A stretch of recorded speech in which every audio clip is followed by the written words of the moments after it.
In today's video, I am going to teach you how to make hyperlink on Constant Contact. Adding a hyperlink is one of the simplest ways to guide your readers to a website, a sign-up page, a product page, or any other online resource. The key is to start by choosing exactly what your audience will click and then connecting it to the correct web address. First, go into your Constant Contact email editor and locate the content you want to turn into a link. If you are linking text, click and drag to highlight the exact words you want people to click. Keep the linked text clear and specific, so it is easy to understand when someone is scanning the email.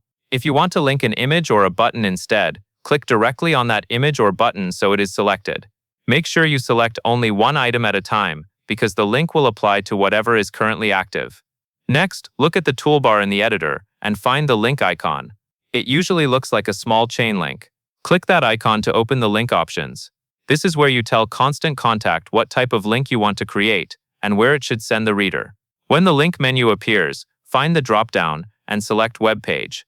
Choosing Web Page is important because it tells Constant Contact you are linking out to a standard website address. This is the most common choice when you want to click to open a page in the reader's browser. Now paste your URL into the field provided.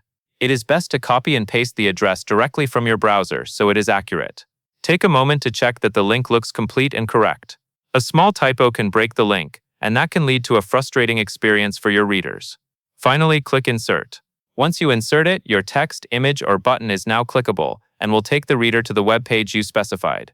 That covers everything you need to know.